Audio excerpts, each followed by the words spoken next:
I'm very glad to be here with you all. Being here together, I appreciate you showing up because it's an opportunity for us as a community to build a more safe, ethical environment for people to practice Soto Zen. And this is really important because there are many ways in which practice communities can and have been unsafe. And so we're going to have a great presentation today, an opportunity for questions. And I just want to kind of call into everyone's mind that this is part of a long-term process, which will involve SCBA putting to a vote a new ethics policy in the fall. And I really hope people will stay engaged with this process throughout and work together to create something that is effective at making safe, healthy Buddhist communities where we can prevent, understand, and respond to abuses of power. So having said that, thank you all for being here. I would like to introduce our moderator for today. Jisan Michelle Nicole is a chaplain at Wake Forest University School of Medicine and an instructor in medical student bioethics class. She is a novice priest at Breadloaf Mountain Zen Community, and her teacher is Sensei Joshin Burns. So thank you very much, and I'll turn it over to you, Jisan. Hello, everybody. I'm so glad you could join us on this Sunday afternoon. It's an afternoon where I am in North Carolina. So welcome to this, what I hope to be a thought-provoking and informative time to consider how we both evolve our ethics and work to become a very ethically grounded community, which of course we are, except for those times when things are challenging. And so we have with us today Carol, who's an attorney who will help walk us through some of these things and bring her brilliant kind of legal lens into what we're trying to do. Carol? Thank you, Jisan, and welcome everyone. Nice to see all of you here. And for those of you who will later see this on video, I welcome you as well. So as Jisan said, I'm an attorney. I was an employment lawyer and I did a lot of investigations and work with corporations in dealing with sexual misconduct issues in the workplace over the last, I would say, 20 plus years, actually more than that, because it's become a greater issue since I would say the early 90s. And so corporations have had a lot of time to think about and develop policies and ways to make their spaces safer, and at the same time deal with issues of legal liability. So this presentation is called,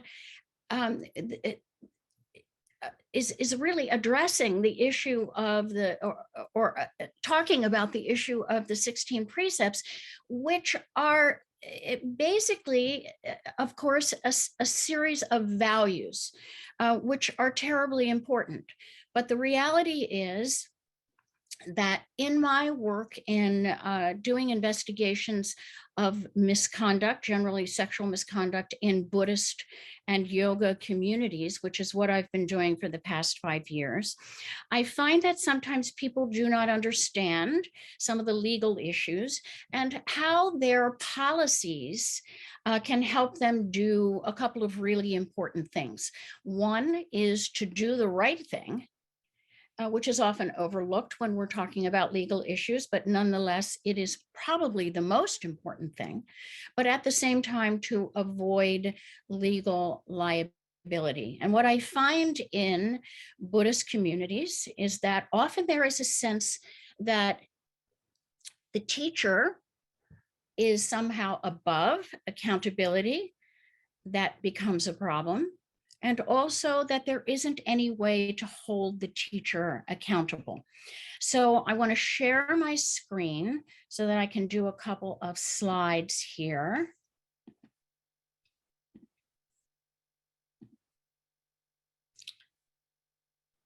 So Anna, can you see that? Let me know.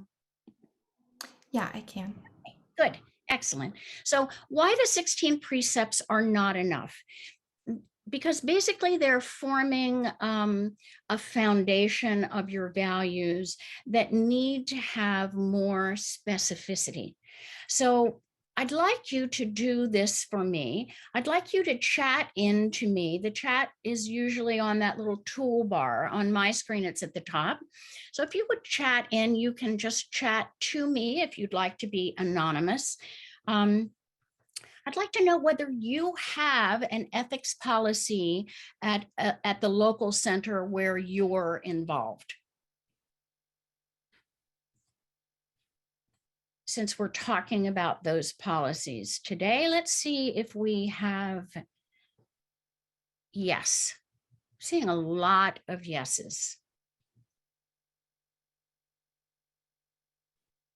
Excellent. So I know that there's sometimes a sense that, well, why do we need an ethics policy at the SZBA? Really, it's a very loosely non-centralized organization. Do we really need to have an ethics policy? So what I'd like to do today is to help you understand why, in fact, you do need an ethics policy. So here are some of the reasons that you do. You need the specificity that a policy provides. And I'm going to show you an example of that. You need to see how your policy interacts with the law and what it does for you. I'm going to bring you two very brief case studies. One is a Buddhist lawsuit, so that you can see how having a policy plays out under the law, or more accurately, how having a policy that you do not enforce plays out under the law. And the second one is perhaps an unusual one, but the Southern Baptist Convention. So I want you to see what the situation that they are in what ways that it is similar to the situation and the structure that you are in. And if we have time, we'll do a hypothetical. I want to take your questions as we go along. So if I say something and you need more clarification on it, I'm hoping that you will raise that question in the chat box, and I'm going to stop from time to time and take those questions. And then I'm going to stop, and people are free to come off of mute and ask any questions additionally that they would like to ask. So if you send the question to me in the chat, then I will not be reading your name, so it can be done anonymously. Or if you would prefer to chat in person and come off of mute, that's an opportunity for you as well. So why are we here? Well, basically, I think you're here because, as Ben said, you're gathering information. You're here involved in a process having to do with the ethics policy for the SZBA. And I'm here to try to give you information about how the law intersects with that policy and helps protect you from legal consequences. In the chat box, I noticed that someone said, at a previous center, they had an ethics policy, but they were terrified of naming harm. And so therefore they didn't act on the policy. That's really an interesting comment to me, because I'm going to show you how the Southern Baptist Convention had the same fear and how it eventually came to, if you've been reading the news, a pretty bad situation for them. Someone else has asked, have you offered a similar presentation to SZBA before? If so, what's new today? I offered a similar presentation to the board, but I've also done a presentation, a 3-series presentation on what policies and investigations and enforcing the policies for the Shogun Institute. So today it will be briefer, but we will cover the legal reasons why you in fact need a policy. Okay, so here is a statement from the 16 precepts: do not misuse sexuality. So what I'd like for you to do is I'd like you to chat into the chat box to me. What does misuse sexuality mean? What does it mean?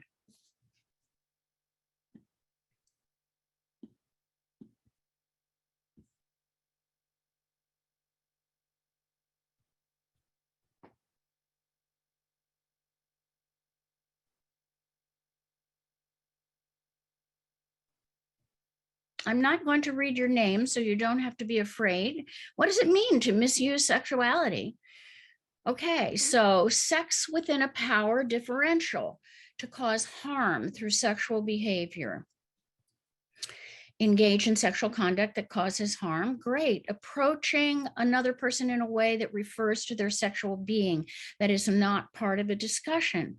Too big a question for a chat box.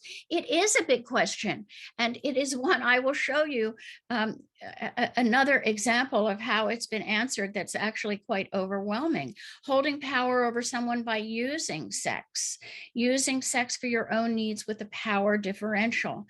To have sex in a way that's not about true intimacy. All of those extremely pertinent, relevant, good answers. But it doesn't help us when we get down to being in a position of trying to enforce some kind of policy and talk about how we are going to actually kind of police harm that's done in our organization, like the person put in the chat box, so we're not naming it, we're not identifying it. We need policies that give us some specifics, because we all got into some kind of a similar, kind of arena on this, but slightly different, right? Everybody saw it a little bit different. So now tell me, because many of you mentioned consent as an issue, what does consent mean? If we're talking about consent as an issue under not misusing sexuality, what does that mean to you? What is consent?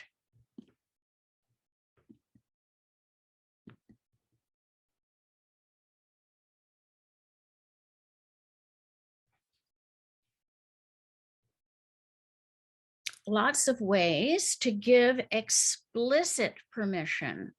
Continuous, one time yes doesn't do it. Yes.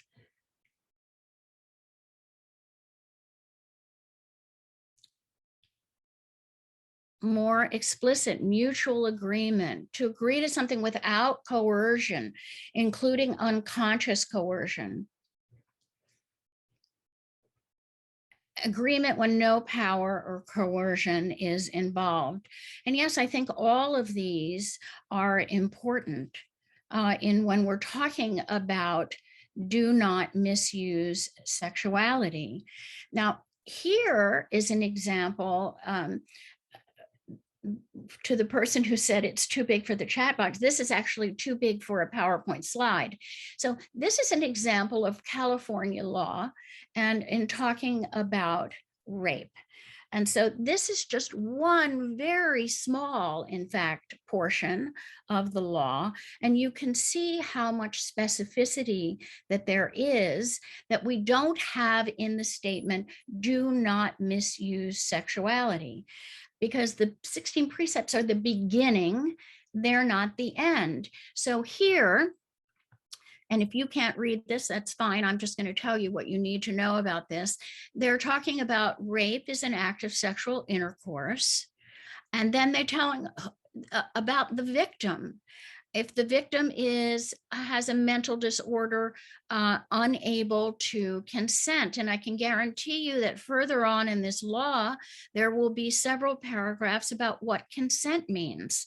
It says if it's accomplished against a person's will by means of force, menace, fear of immediate bodily injury, then it's rape. If it's rape if the person is prevented from resisting by being intoxicated. So you can see that we've put out a whole lot in the California law and all the states' laws about all of the kinds of contingencies so that we can enforce it.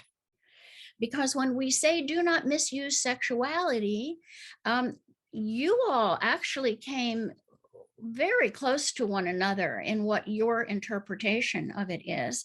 But I can tell you that I have done investigations in Zen communities where consent was considered to be just, if people said yes, then that was okay.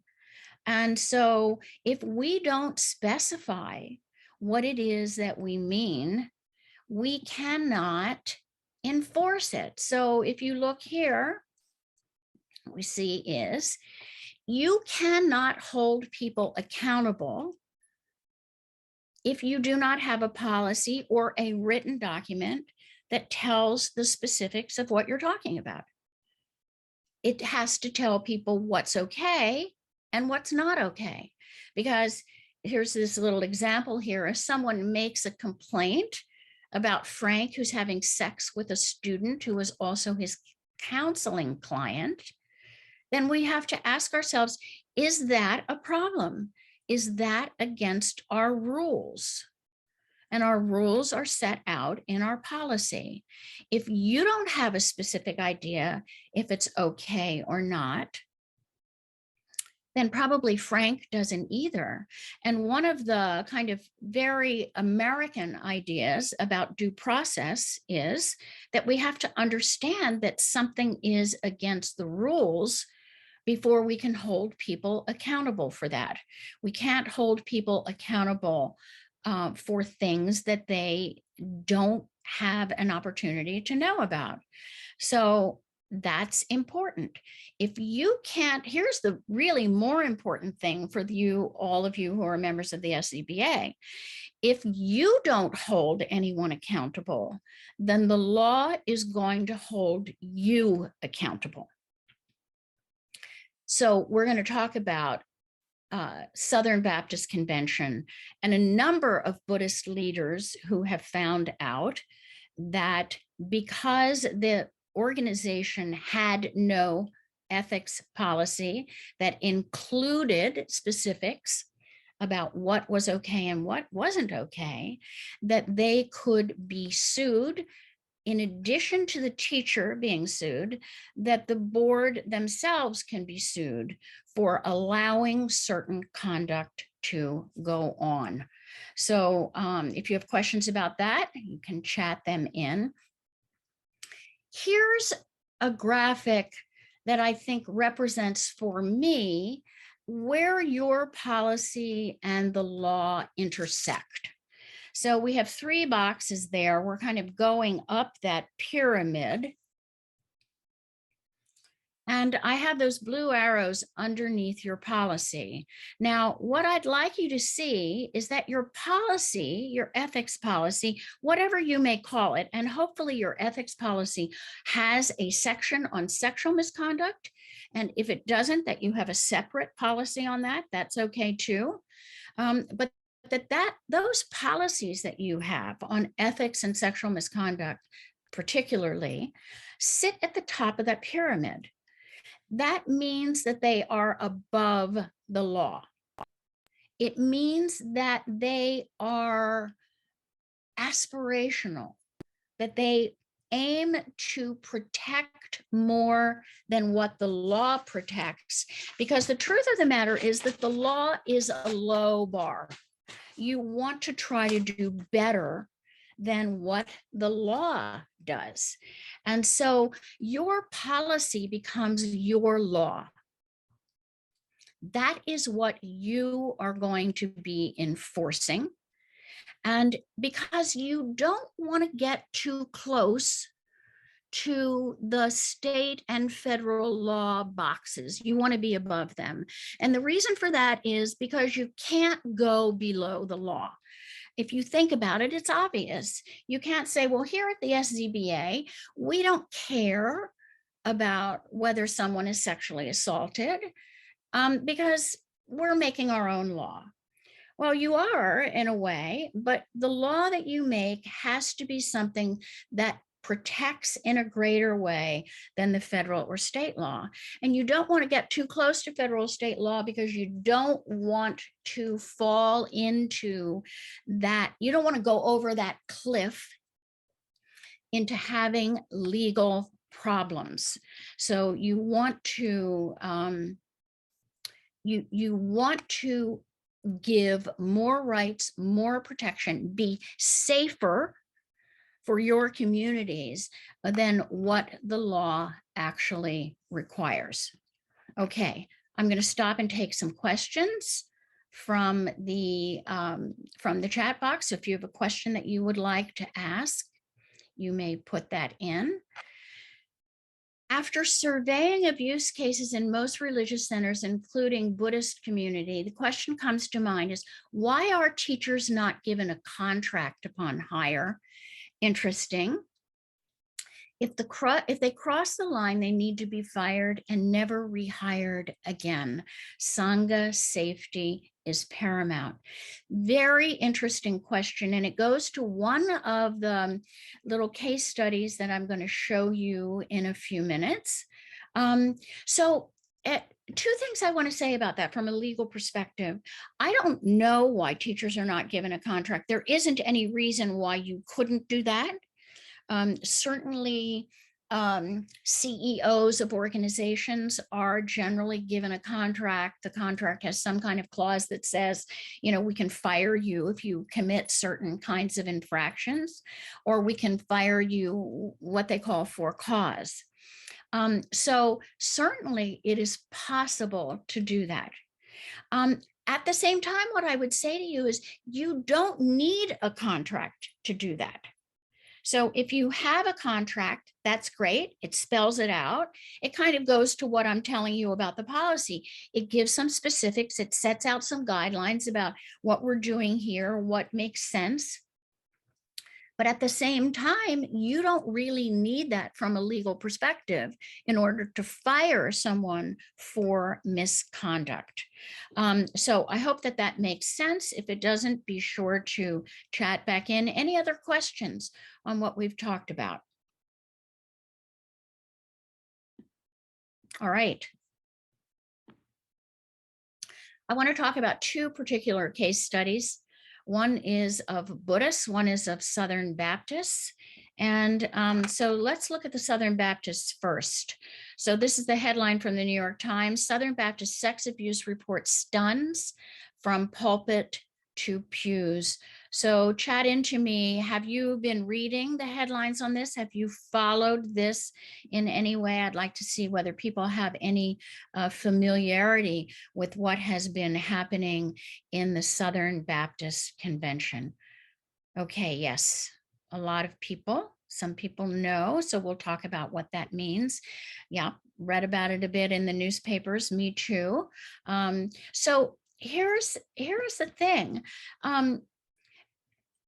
The Southern Baptists have been having difficulties with sexual abuse, sexual assault allegations for some time, and they ultimately commissioned an investigation to go back 20 years. And so this is what the investigation found. First of all, the allegations themselves were quite disturbing because what they've seen is that they had lied. They had covered up allegations of sexual assault. They had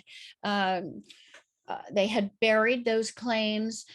So the investigators issued a 260-page report. I have it somewhere here because I actually printed it out. I don't like to do that very often, but it's something that is so interesting for somebody who does the work that I do, right? That I had to actually mark it up.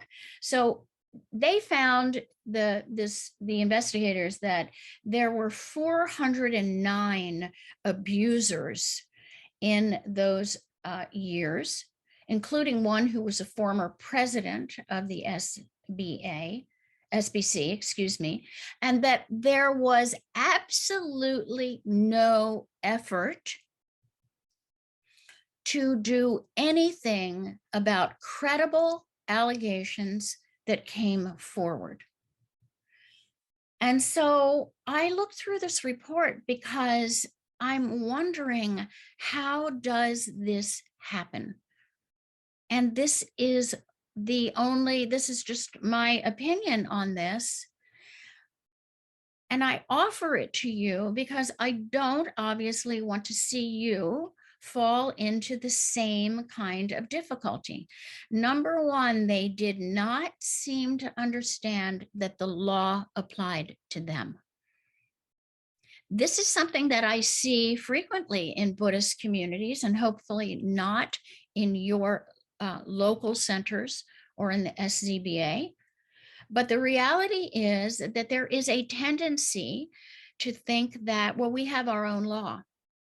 I don't need ethics because I'm a Buddhist teacher, and therefore I know ethics. But that's not the case. In fact, I read a study that said that the fact, not just Buddhists, but the fact that people held a particular religious belief did not in any way correlate to people, in fact, being ethical or having ethical behavior. There simply isn't any correlation.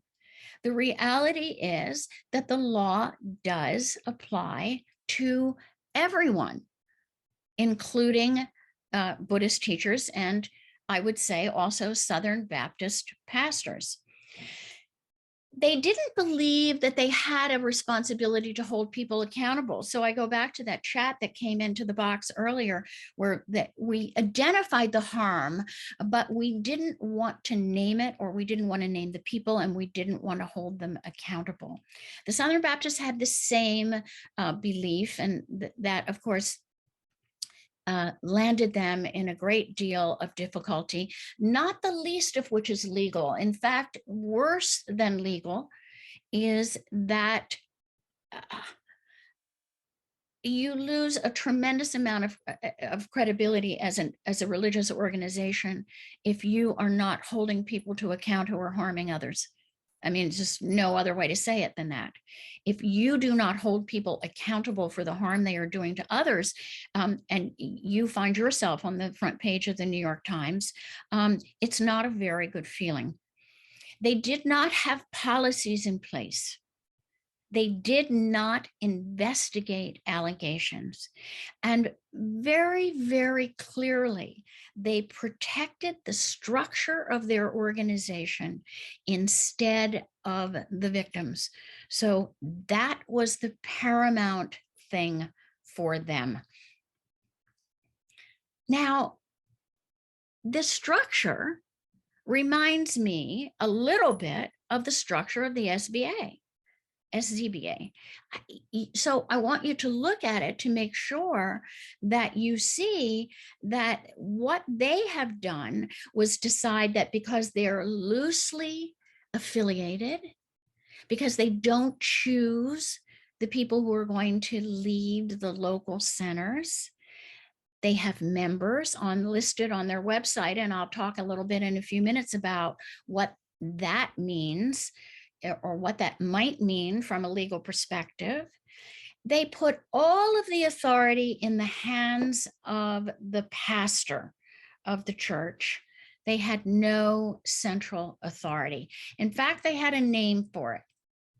They called it church polity, which I call something that both of my children, when they were maybe 4 or 5 years old, said to me, which is, "You are not the boss of me."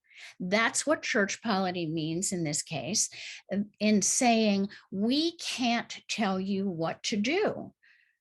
You're our religious leader. But the reality is that the law is the boss of you.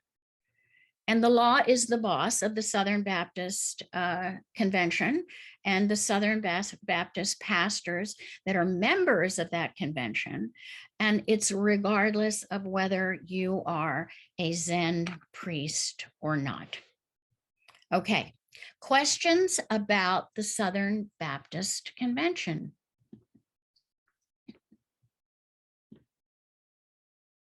Ah, yes. Okay, good. Yes, Hillsong Church, a recent example, tip of the iceberg. Undoubtedly, that is true, because when I read the words credible allegations, then I know that they have looked at corroboration, and there isn't always corroboration in these cases. And so I would imagine that there are a great deal more than 409 abusers. Confusion about the separation of church and state. Yeah, I think that that's a possibility too. But the reality is that church, we have to make a distinction between beliefs and actions. So, for example, we're not, the state is separated from church, not going to be involved in telling you what you need to believe. But in terms of actions, then very definitely, at least in this arena, they certainly can. Here's the, I know what ethics is. Who are you to question me, the teacher, as a position against having an ethics policy? So, what I would say is, it's not just about the teacher, it's about everyone that's involved in the organization. And a lot of people, when I would go into a corporation and teach this kind of stuff about sexual misconduct at work, people would say to me, well, we don't need a policy because it's just common sense. But the reality is that sense is not common, as you would recognize if you were in my position and you saw some of the things that I'm investigating that people have done and have thought that either thought or didn't stop to think, but in fact were involved in things that would in fact violate every single one of the things that you put in the chat box earlier about what is rape and what is sexual assault and what is consent. Who is they? The leadership, yes.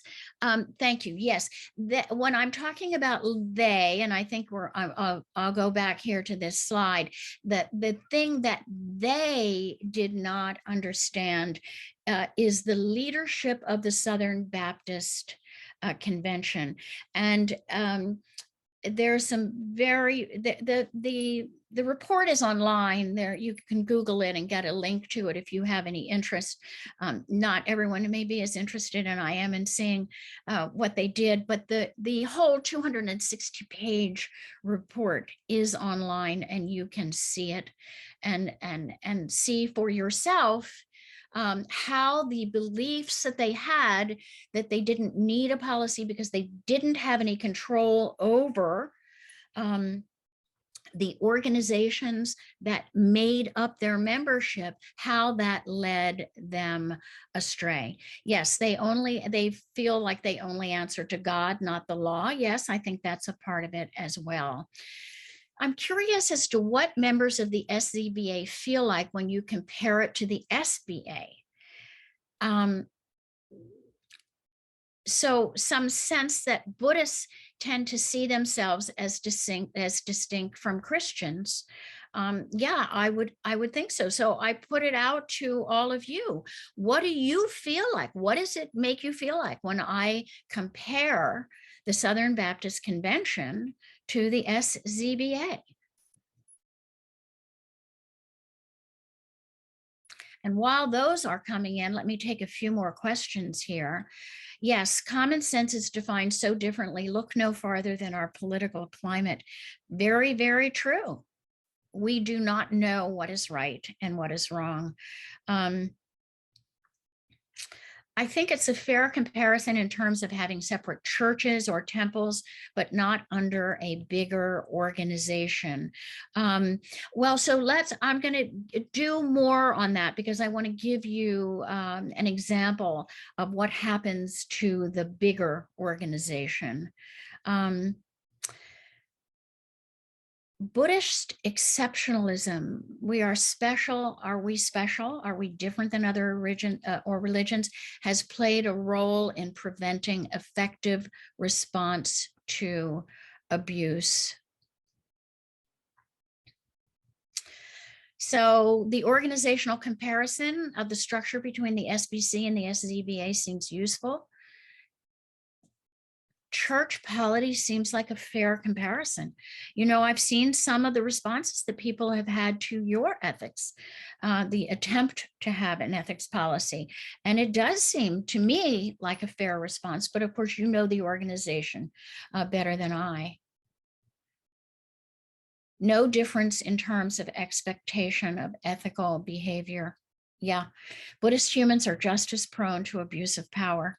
I think that is absolutely true. Not different, only smaller. Yes, 13,000 churches under the Southern Baptist Convention. And another comment about common sense. Common sense does not belong to the people in power, the person in power. Absolutely true. People in power, by the very virtue of being in power, actually do see things in a way that is not as in the sense of common as the people beneath them. Okay, thank you. And again, as we go along, if you have more questions. So this is a legal case, and this is a case against a local center with a teacher, and not a kind of global or umbrella organization like the SZBA is.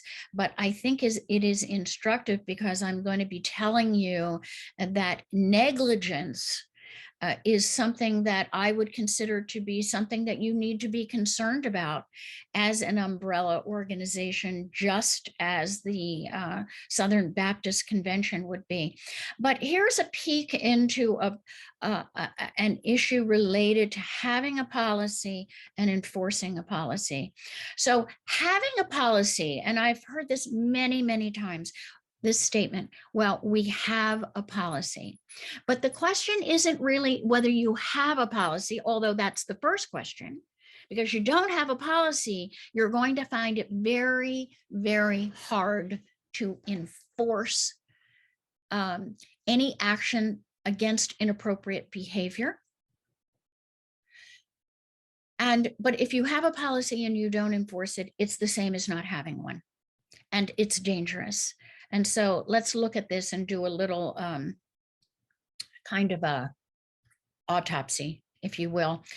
So this was a legal case that was litigated in court, eventually settled. So it did not go to trial. But what I consider the allegations to have been are what I think of as hugs gone bad. So this was not rape.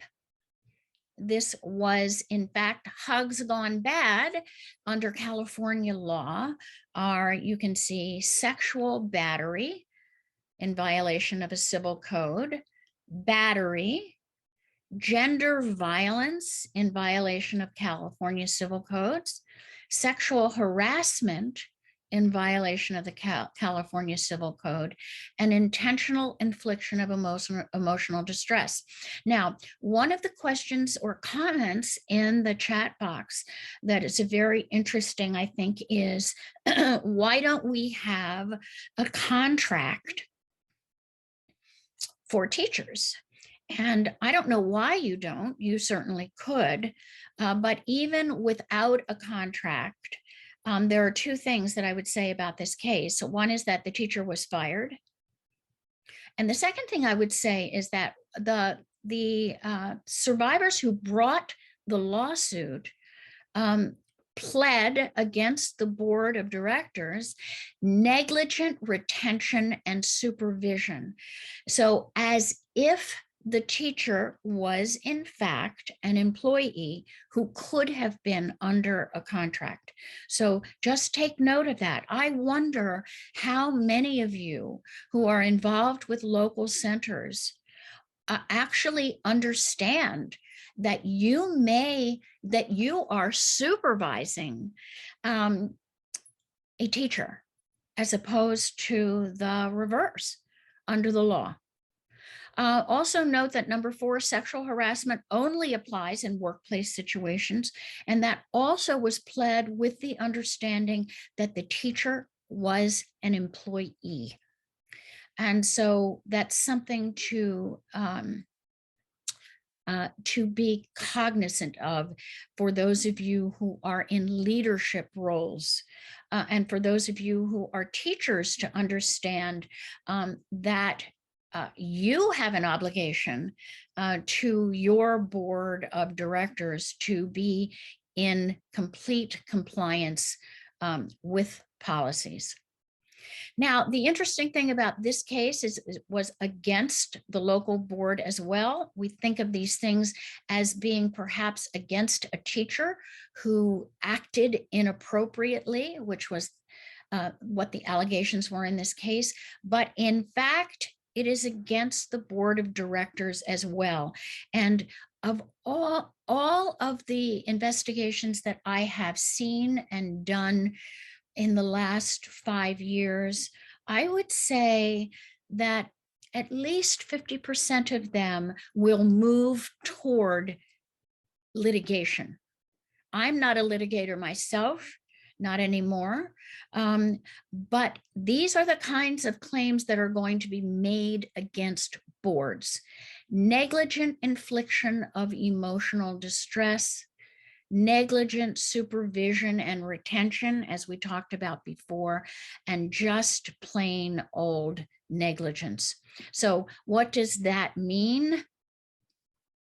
Negligence is when you have a duty and you fail in that duty. You knew about something and you failed to act on it.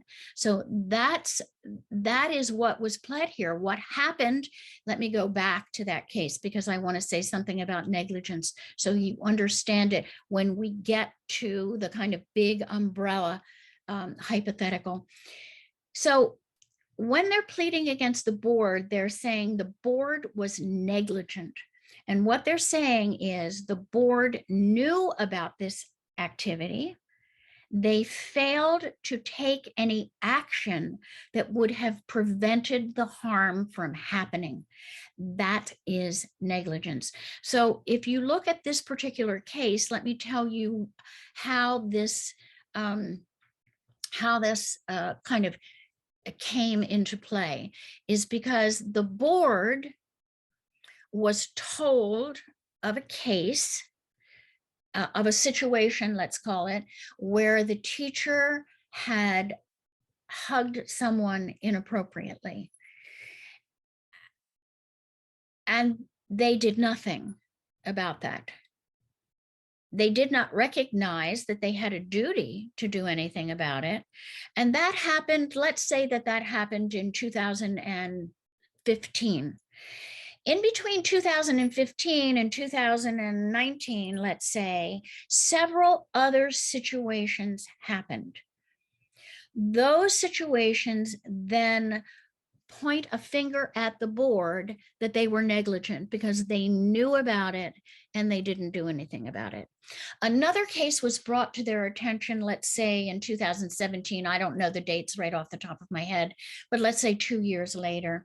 And in this case, at that time, they had a policy. However, they did not enforce the policy because what they did was what they called an investigation. But what I'm going to tell you is that you cannot investigate your own teacher. Because as someone put into the chat box, common sense is not the same from people at the top of the organization to the bottom. There is no way that people who are in a teacher-student relationship can do an investigation that is legally sufficient against the teacher. And so I'll tell you what this board did that they felt was okay. Really, they thought it was okay.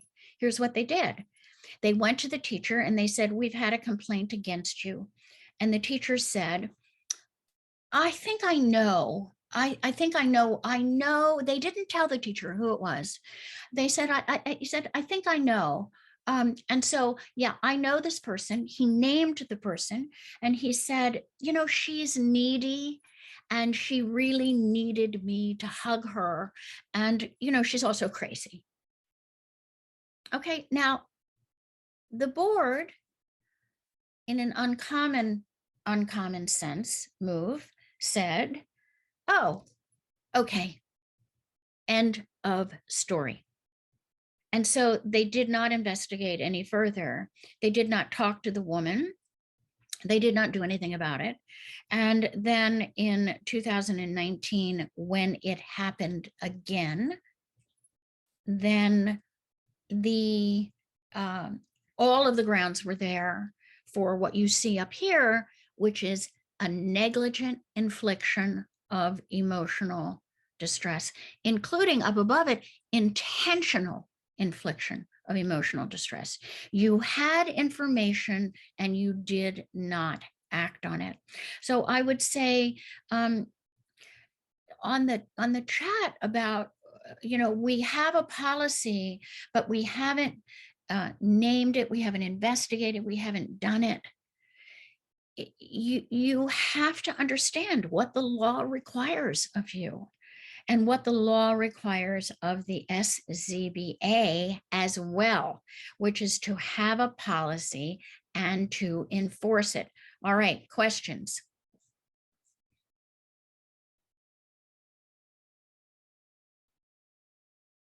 So here is someone that has a contract. The Buddhist Churches of America, a Jodo Shinsu lineage, do have a contract. Teachers are employed by the community and subject to employment laws. So that's really interesting for those of you who may want to pursue that. I will tell you that your teachers are subject to employment laws, probably regardless of whether they have a contract or not. What gets really messed up is that, especially in small centers, the members of the board may also be students of the guiding teacher. Yes, often that's the case. That's almost always the case. So one of the things that is often recommended in these situations is that you need to have outside people on your board, at least one. And it's the same as I would recommend to the SZBA, because it is not easy to do this when you are the student of the teacher. And in fact, I would, this is just my opinion, but I would make the statement quite confidently that you cannot do an investigation that is effective under those circumstances. It's as this person says, conflict of interest, confusion of power. Okay, anything else? Let's look at what if, and this has to do with the big umbrella organization. So this has to do with the SZBA. So the Big Tussle Zen Center, there is an actual town in Texas called Big Tussle. I love that name, so I picked that. The Big Tussle Texas Zen Center is looking for a teacher. So they go to the SZBA website and it says, find an SZBA member who is teaching near you by exploring our Teachers Index. So the Big Tussle Zen Center knows that this SZBA is a trustworthy organization, and they go there. They hire Bob, an SZBA member who left his current Zen center after he advised a student about some very good investment opportunities that included a company in which Bob had a controlling interest. After the student lost all his money, Bob left that Zen center and he joined Big Tussle. The board of the SZBA hears about Bob's conduct and they want to remove him as a member. But since they don't have an ethics policy that would prohibit Bob from engaging in this conduct, they cannot do anything. Remember when I showed you the pyramid? Your law is at the top. Without a policy, they have no law. Now, let me make a comment here and say that I don't mean to say that you need to have something as specific as California law. I think that you need to have something that's above don't misuse sexuality and below, 5 California penal codes or civil codes. You need something that describes what might be, for example, not acting with integrity or abusing your power with students. Both of these might apply to Bob, but without anything, you really have a difficult time in acting. So then what happens? Bob invites several members of the Big Tussle Zen Center to invest in a company owned by his brother-in-law. When they lose their money and they get angry and they find out that Bob has a history of this, they sue Bob. But what's the problem with that? The problem is Bob doesn't have any money. Right? Not a surprise. He's not really an investment genius from what we can figure out. So they also sue the SZBA for negligence for not removing Bob as a member when they knew of his misconduct. So for me, what I hope is that you can see that the organization has some liability as well as the local centers, not just for sexual misconduct, but also for things like this. Questions?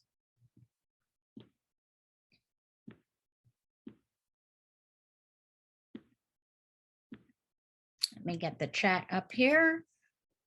Yes, bad Bob. Who do you get to do an investigation? Hire someone. Unfortunately, that is, yes, and I know that this is a problem. One of the things that a number of people have been working on is trying to get grant money to provide investigations for small centers that don't have a lot of resources in these circumstances. And so, but yes, the answer to the question is yes, you have to hire someone unless you can get someone to do it pro bono. Sometimes lawyers will do a pro bono practice. Sometimes I'm able to find people to do it. Sometimes I do it. I've done all of these pro bono. But you the main point that I want to make, knowing that what I am saying to you is very, very difficult for small centers with no resources to be able to accomplish, is that you really need to get someone outside. If you cannot, I would put people on my board who are outside and potentially help get them to either do it or help you do it. Get someone to do it or do it themselves, as long as that is not their teacher. But even that makes me uncomfortable as I say it to you, because they're on that board for a reason. They have an interest, and it's very difficult to look objectively at these things. At the same time, there's a lot at stake. Okay, let's see. What happens if the teacher leaves the country? Yes, I've seen that happen twice, actually. Well, in terms of a lawsuit, then it might be that it depends on whether there's extradition from the country, if it's a legal case. It depends on whether in a civil case you can get jurisdiction over the teacher, and if not, then it's the board. So one thing that I have come to appreciate is that you all need insurance if you're sitting on a board of directors. I hate to also deliver that bad news to you, but that's the reality of of the current environment. And so many boards, and in fact, the board of the case that I showed you in California had directors and officers liability um, in place, which saved them from having to pay the legal fees, and people can be sued personally as well. Legally, who is liable first, the local temple or the SZBA? Well, it depends on what kind of action has taken place. I saw some statistics from the SZBA that showed that of all the investigations that had been done by local boards, no one had ever found the teacher to be at fault. And so I would say that if the SZBA doesn't have an ethics policy, then, well, first of all, then the local board would be liable, just as in the case that I showed you, and then potentially then the SZBA. So it's not really a question of first or second. It's like, believe me, it's about who has money.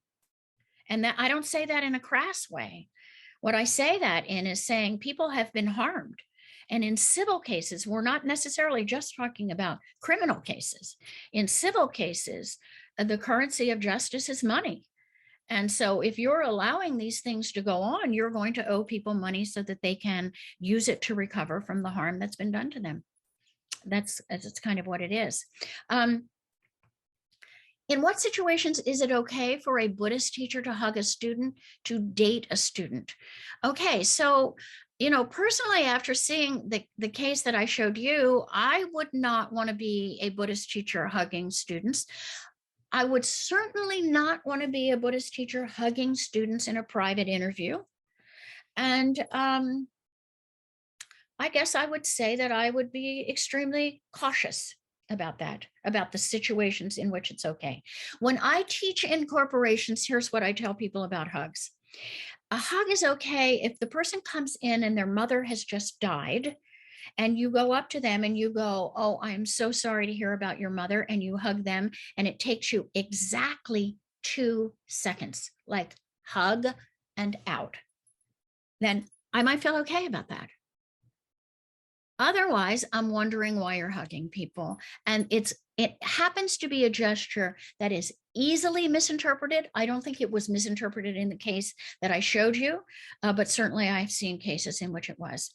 When is it okay to date a student? Very interesting question. So it reminds me that I want to tell you this. In 14 states, well, 13 states in the District of Columbia, when there has been a sexual relationship between a teacher and a student, particularly in a clergy situation, there is no possibility of consent.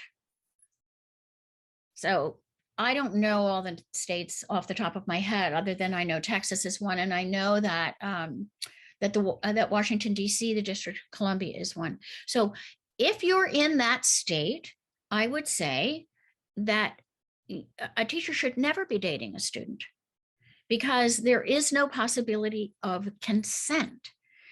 Even if you're in a state that has consent, that doesn't have this kind of law about consent, then I would say you really have to ask whether there can be true consent in given a power imbalance.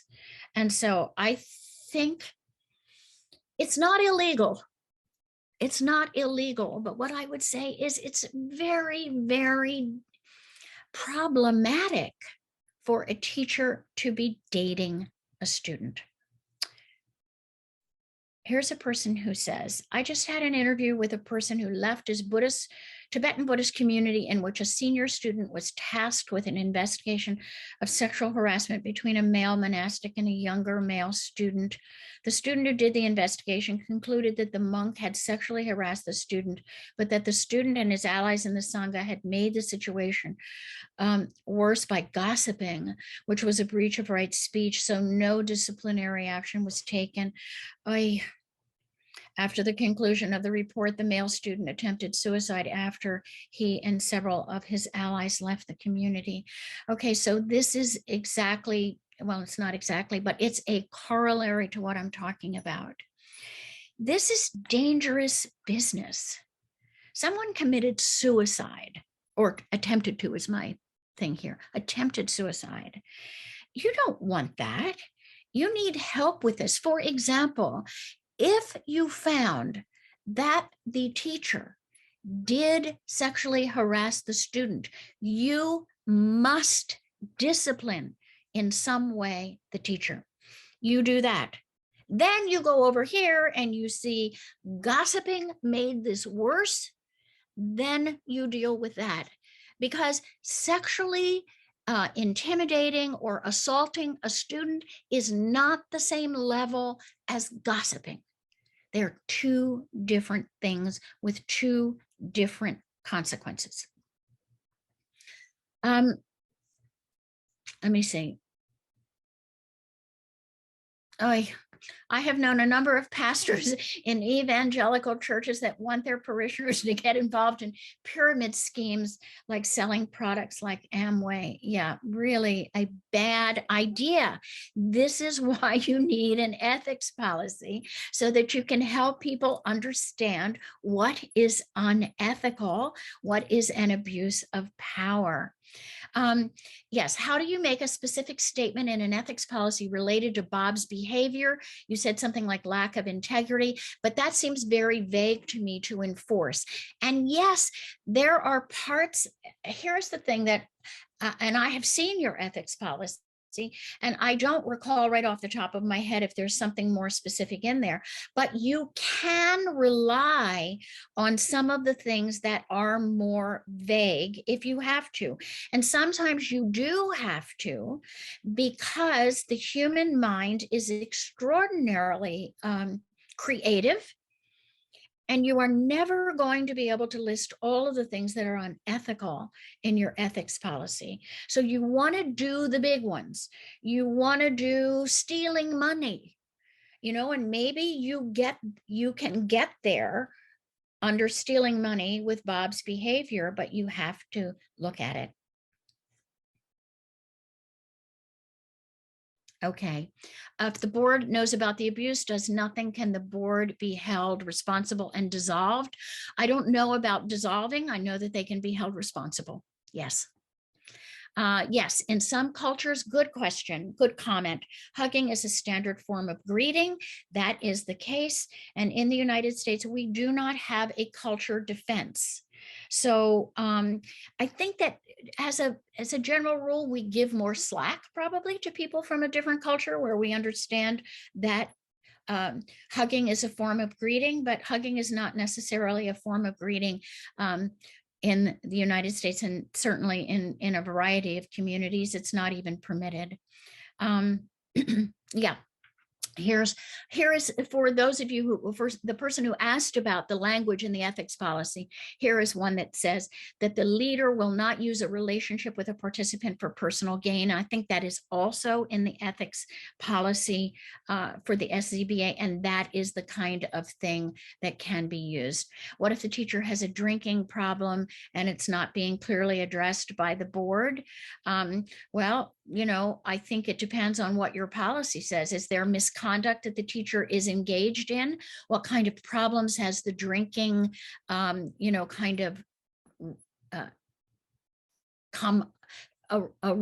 kinds of problems has it caused within your community? And then you need to address it. Okay. All right. So here I want to stop. I want to stop sharing my screen. And I want to give you an opportunity to come off of mute and ask any questions that you have. based on what we have been discussing. So I'll give you a minute or so to think about any questions that you would like to ask, and I will do my very best to answer them.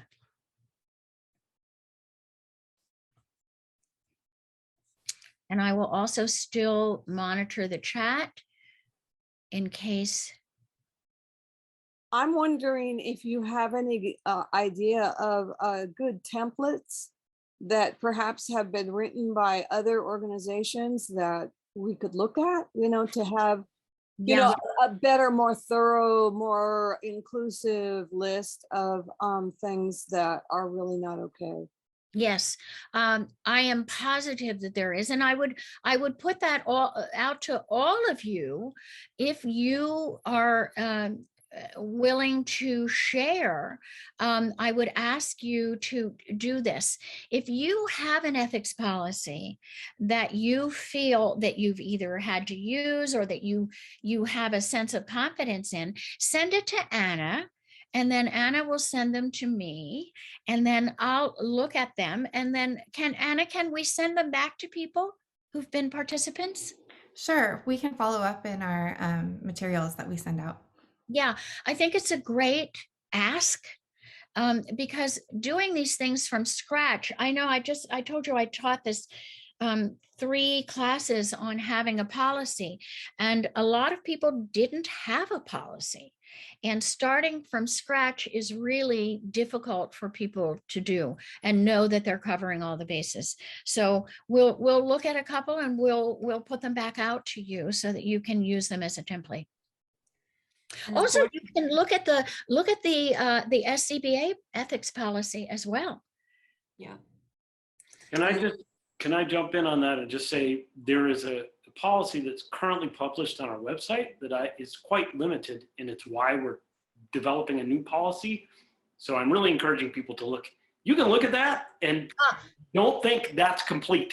Okay. And then look at the draft we will be sending out soon, and then we'll be asking for comments and looking to get that passed. Excellent, Ben. Thank you for that correction on that, because I was thinking that people had that.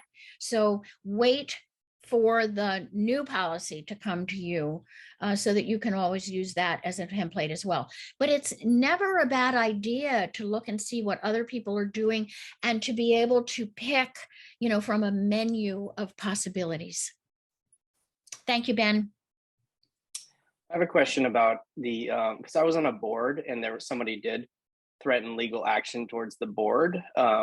Somebody left immediately. I left later because we didn't have any insurance. I didn't even know what you mentioned that. I don't even know what that is. No, So I did not feel safe. Luckily, nothing came of that. But once there was sort of legal action, we were way over our head. We didn't know what to do. So yes. What is that you get? What is that insurance? What is it called? It's called directors and officers. Okay. Sometimes shortened to be D&O. Let's see, do any of you have D&O insurance for your board? You can chat it into the box if you'd like, or just come off. I don't know. Okay, well, if you do, maybe you would send the name of your insurer to Anna, and we'll send that back out as well. Because Max, that's believe me, it's a terrible feeling when somebody threatens legal action against you as a board.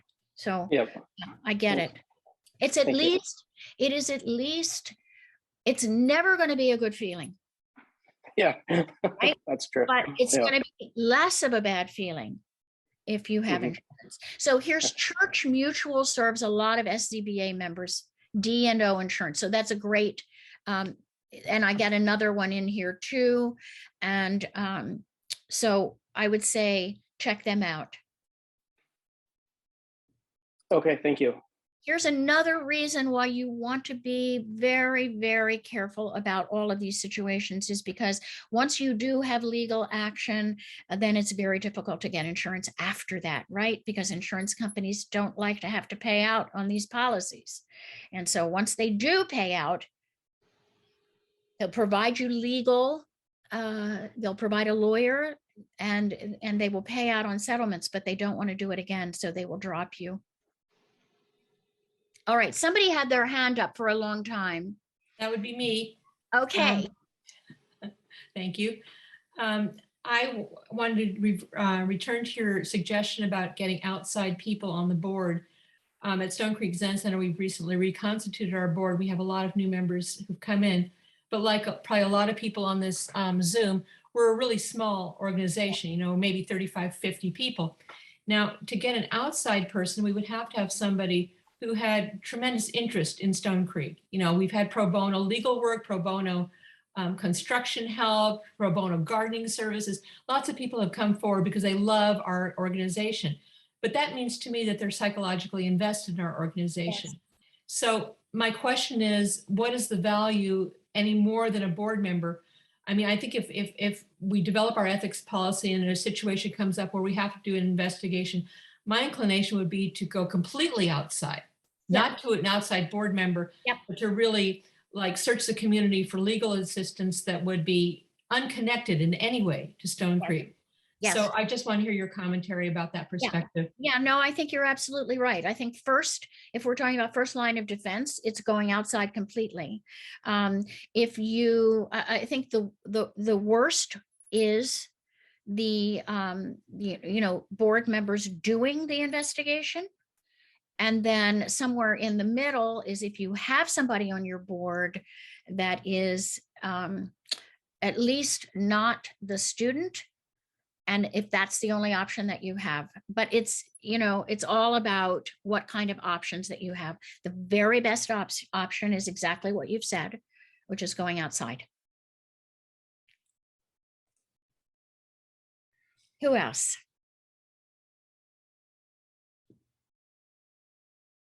Any more questions? I'm looking at the chat and don't see any more. Anyone in the audience, just go ahead and speak up. I'll ask a question. So you're talking about getting outside support for investigations of small centers, but here we are at an SCBA meeting. SCBA just passed a new grievance policy, which provides a framework for internal investigation. And so I'm just wondering, how do you think we're on a decent track with that, or your thoughts and so forth? Yeah, you know so you're not this, whoever you would have do an investigation, first of all, as I understand it, Ben, would not be a student of the teacher who's being investigated. Is that right? Yes. Correct. Okay, so that's kind of like the first hurdle. We don't want to have that, because nobody's ever, the reality is that if you find, and let's say correctly, that this didn't happen, nobody's ever going to believe that they're going to believe that that's, you know, that you were not impartial. And so it's a perception issue as much as a reality issue.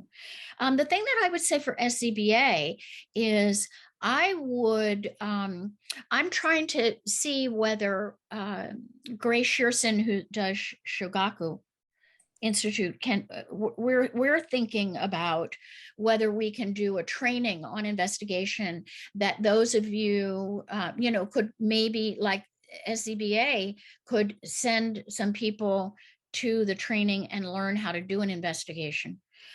If you're not going to go outside. And it's, I mean, let's face it, it's these are economic issues as well as other issues. So the other thing that I would say is, let's try to get people trained to do an investigation, so that, for example, the mistake that we heard in the chat box about, well, the student was gossiping and the teacher did do the sexual misconduct that he was accused of. Well, the mistake that they made there was right at the end, you know, in not recognizing. So we have to find a way for people to be able to get some kind of maybe pro bono legal advice. You know, that's a possibility. We have to put together a cadre. Jude, it sounds like you've had success in your community in getting pro bono legal advice. And I would say that's, You know, that's somebody to at least hold your hand while you're doing an investigation and coming to conclusions and taking action. Donna, Maida? Hi, thank you so much. I have a question that's actually kind of outside of the scope of the current conversation, so I will not ask it if other people have questions that are more directly related. I know we don't have that much time. There's a question from Soto Spring in the chat around the site. At what point do you need a D&O insurance if you have a small online Sangha? Yeah, you know, if you have, I would say, you know, you have to assess your risk level.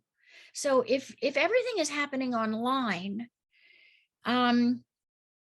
and people are scattered throughout the country, I'm thinking sexual misconduct is less likely for you.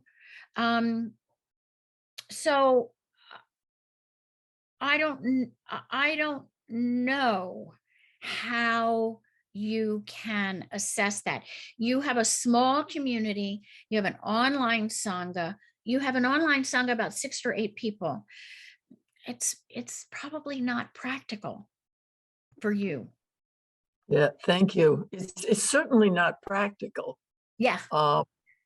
I think it's like, yeah, I don't have money. I don't have a formal board at this time. Yes. And I have one of those individual policies that SCBA required. And so it's like, well, what else do I need to do? Yeah. But, Well, I mean, so that's ethics policies. yeah. So here's what I would do. Do the things you can do. So do have an ethics policy. Cover sexual misconduct even if there are only 6 or 8 people, you know, recognizing that this may never come up. Bring it out from time to time with the 6 to 8 people and say, you know, I want to hear about this. If there's any problem, you know, maybe designate one person as yourself and another person as a person who would take complaints. In other words, try to set up a little process so that people feel like the main thing you want to do is make sure that people feel like they can bring the problems to you before they become bigger than what they are. I mean, that's part of what an ethics policy, we didn't talk about that, but you want to do the things that are non-monetary, but that are going to help people understand that you're taking issues seriously, I think. Yeah, that's really good, because what you just said, that's doable. You know, I could have that conversation. Yes. And I'm noticing I have a direct message, but it refers to a problem that came up with a visiting teacher. Of course, I'm not in a position to have visiting teachers because I have no money. Right. Exactly. So, okay. So if somebody's asking about should this apply to visiting teachers, it does.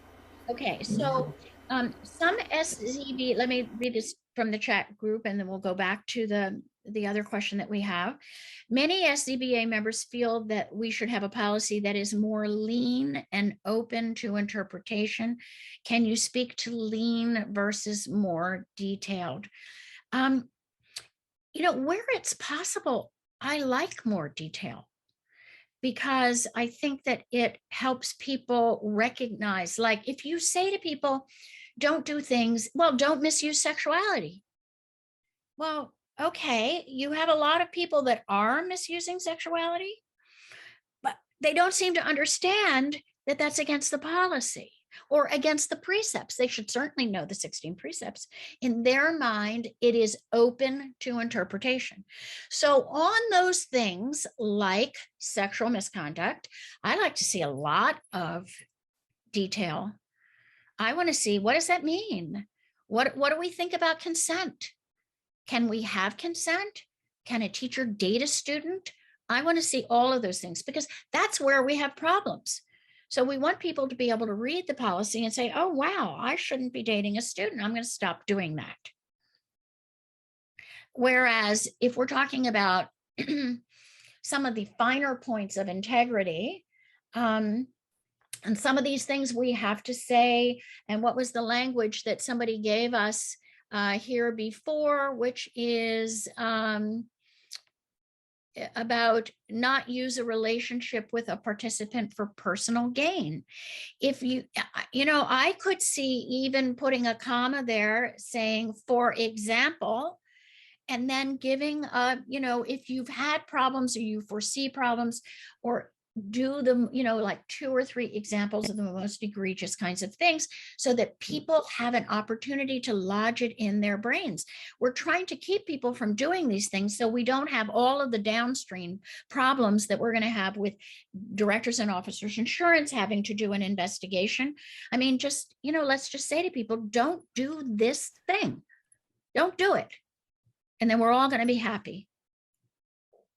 So I don't, yes, in some things you have to be lean because you have to be able to say, for example, and any other conduct that would be, an abuse of power, or, a violation of ethics, or not abiding by integrity, and whatever the language is. Sometimes you have to say, and other kinds of behavior that we can't possibly even dream up in our heads right now, but we're positive that somebody will. That's what we're saying. Soto. You have to have Yes, a humor so about these things. when you said personal benefit, I immediately thought, oh, yeah, like getting them to volunteer and help you take care of the temple where you live. Yeah. And, Does that violate the policy? You get to decide that. You get to say, you should not have volunteers, cleaning your personal space, if that's applies to you. Absolutely. Just well, other questions? yeah. Mhm. Donna, do we want to take your question now? Sure, thank you so much. And I think my question is not only for you, but maybe for the SCBA folks that are doing this whole series. I really appreciate the first 2 sessions. I've learned so much. So I'm not formally a member. So I'm on the ethics committee for Clouds and Water, and I don't have a teacher. I'm not studying in that kind of way. So I have kind of this a little bit of an outside position. And I really appreciate how much Lausanne is doing to create space for different kinds of conversation. And my other context is that I worked in higher education and I was involved in Title IX stuff the whole way. So I really appreciate the clarity of your explanation, because I have a legal background. And so a lot of times my role was to explain to faculty who said they can't do this, like they have to. But I was also in a situation where I did other work that doesn't have that kind of legal mechanism to address harm. And that is, there is so within higher education, Title IX is a really clear tool to help institutions develop policy that can get at the kind of harms that we're talking about today. There's no similar legal mechanism for racial harm.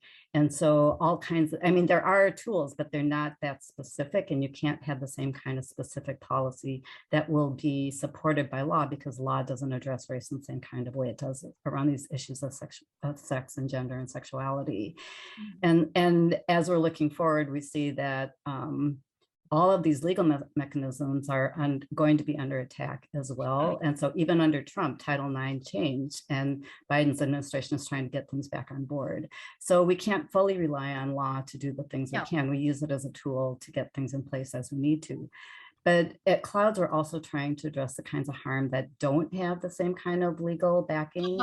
And so how do we have a policy that looks at what harm is and how to prevent harm and how to address harm when it can't be done in this legalistic kind of way, particularly around issues of race? And one of my concerns is that once we start creating policies around something that does have a legal background, we start to think about harm in those terms as well. So in the gap between the two general, not sexuality and these very specific things that law will back you up on, you have all kinds of things that have to be done in a looser way because law doesn't have the specific way of getting at those harms. So for the SCBA people in, sort of the future conversations that are coming up, or if you have recommendations too, what are some ways of thinking about having the things that are necessary for the specific kinds of things that we were talking about today, and making sure that that doesn't foreclose our ability to address the kinds of harms that will never have that kind of specificity and that we all need to address, because it seems to me that most of the people on this call are from primarily white organizations as well. Thank you. So Donna, very interesting point. And here's what I would say, if I can kind of encapsulate this. The legal things that I've been telling you today are like a hammer, right? It's like, do this or else. But what you're talking about, you can still do without the or else. So for example, there are a lot of harms that have been done that have no legal recourse because of statutes of limitations, because district attorneys and the criminal justice system is generally speaking closed to victims. So there are lots of spaces in which there is no legal remedy. Those are the places that we ought to, as an organization that's a spiritual community, be moving into to identify the harms and do something about them without the law as a hammer, right? We shouldn't need the law as a hammer. We should be doing these things because they're the right thing to do. I'm telling you about them because sometimes we need the hammer because it's a tool to get the job done. And when I can show you the case like I showed you today, it's a hammer. It says to you, learn from this because you don't want to be in the same position. But Donna, you can identify the things that the kinds of integrity, the kinds of harms, the kinds of racial harms that you do not want to have in your community, and you can enforce them without the law. The law is only for when it doesn't go well. Then we bring in the law. So when you miss the whole boat on this and you don't do it right, then you're going to get sued. But do it right. You don't need the law. You can make the changes that you want since you want to do them. The law is only for when for learning what you need to do and for people who don't want to make the changes. Yes, to get at the accountability question, hold people accountable. Absolutely. Thank you so much, Carol. This has been incredibly informative to me, and I have all these notes that I'm going to take forward. Thank you all for attending today, and I hope you join us the next time. The communication doorway is open, as in our chat box, either through the SCBA or through the grace of Carol. Carol, thank you so much. You are very welcome. Thank all of you for being here and for your interest in making your sanghas safe places and for helping the SCBA to do the same. Let's wave out, everybody. Have a good rest of your day. Bye-bye. Bye, everybody. Thank you.